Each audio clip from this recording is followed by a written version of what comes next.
Hello students, this is Professor Kavita Brahmankar, CO Department, NIT Polytechnic Nagpur welcomes you to the online lecture series of subject Programming in C and C Programming Language.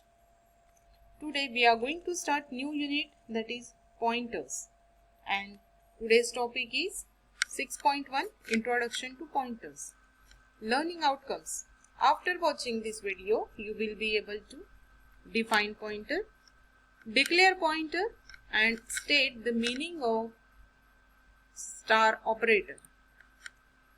Course outcome that is going to achieve by this unit is develop C programs using pointers, and program outcomes those are going to achieve by this video is PO1, that is basic and discipline specific knowledge, PO4 engineering tools, experimentation and testing, PO6 project management, and PO7 lifelong learning.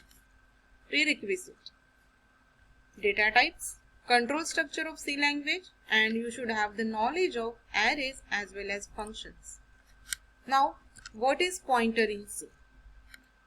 So, a pointer is a variable that stores the address of another variable. So, just take an example. This num is an integer variable and it is holding the value 10. num ये integer type का variable है और इसमें हमने 10 value assign किए या फिर store करके रखी है. ओके, then num का जो भी address है उस address पे ये 10 value assign हुई है. तो हम एक pointer variable बनाएंगे. Let us say it is p. p is a pointer variable. Okay, और वो pointer variable इस num का एड्रेस स्टोर करके रखेगा. ओके, num ने क्या स्टोर करके रखा है? ये वैल्यू स्टोर करके रखी है. बट एक पॉइंटर वेरिएबल लेंगे, वो पॉइंटर वेरिएबल क्या करेगा? इस num का एड्रेस स्टोर करेगा. Okay, so a pointer is a variable that stores the address of another variable. So p is a pointer variable which is storing the address of num variable.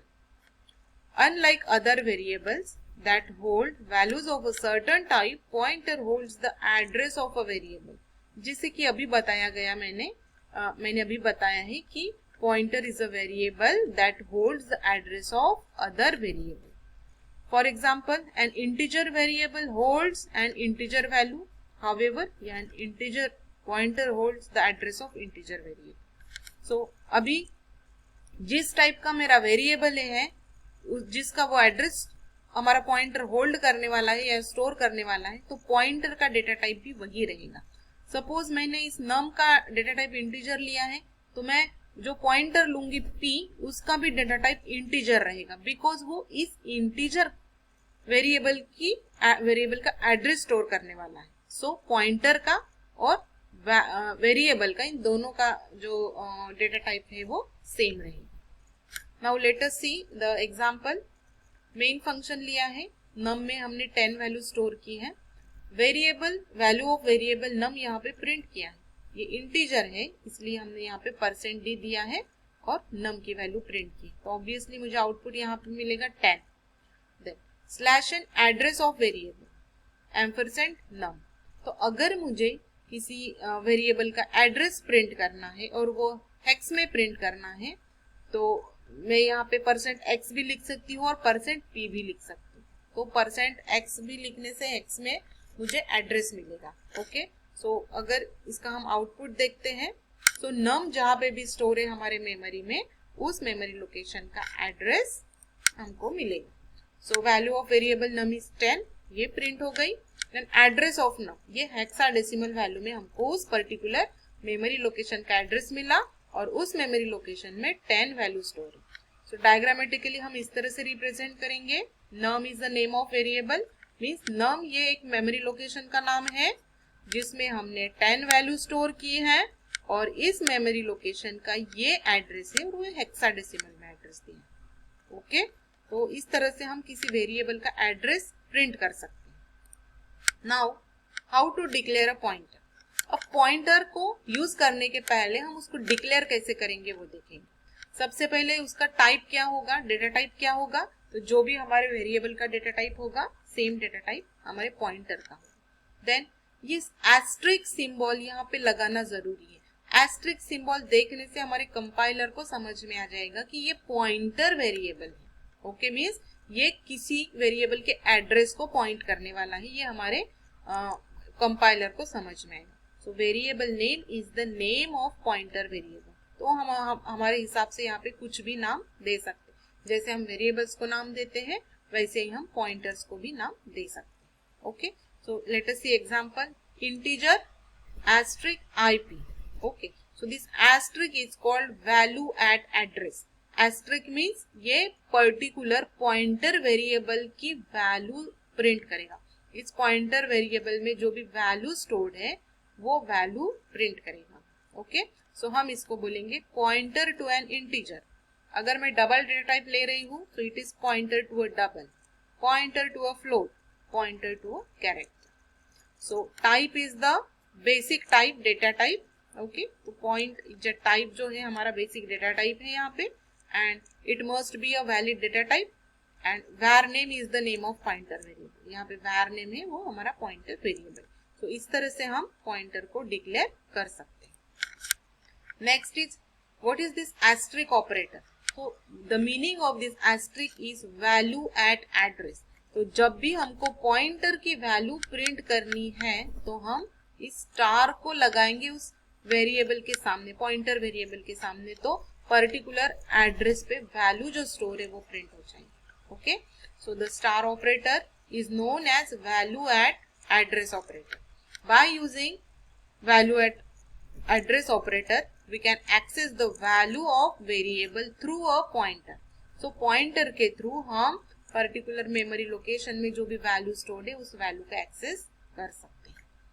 So let us see example. A is a integer variable और उसमें हमने 10 value store की है। Then इस variable का address store करने के लिए हमने इसी type का integer type का p pointer लिया है।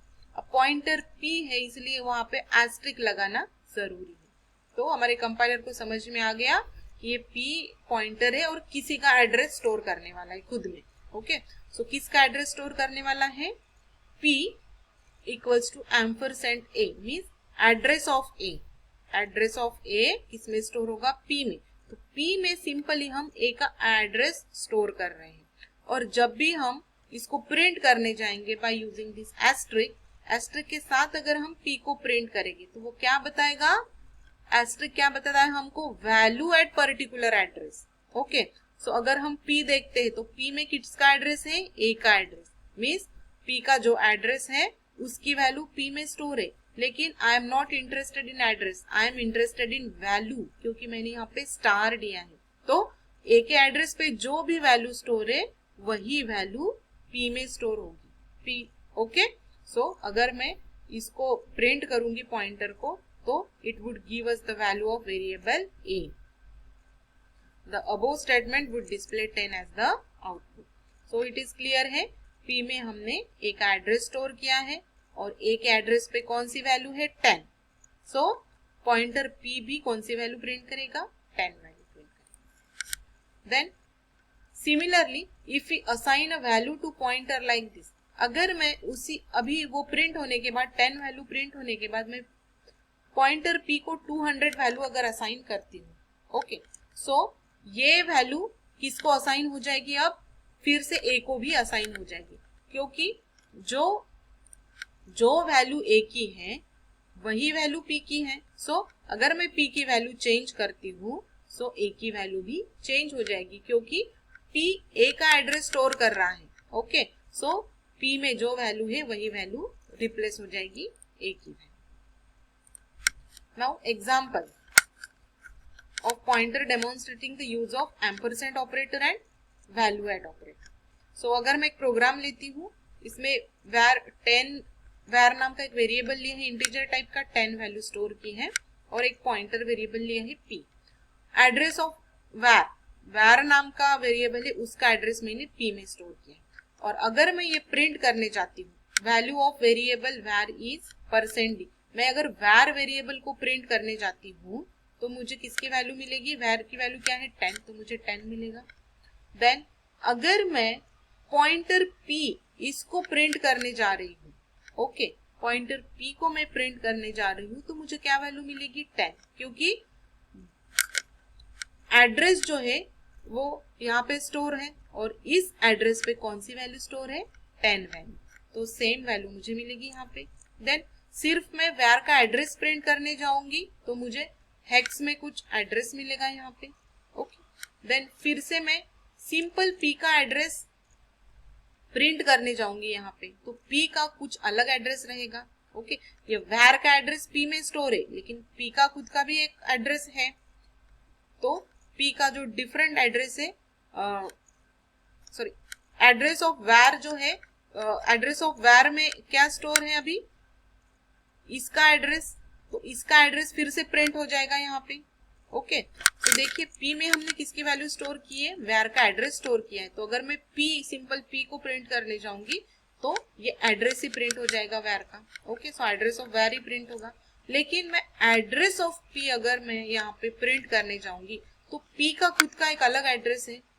ओके, इसने var का तो एड्रेस खुद में सेव करके रखा है इस तरह से, लेकिन P का भी कुछ अलग एड्रेस है, ये एड्रेस, तो ये डिफरेंट एड्रेस अब प्रिंट हो जाएगा।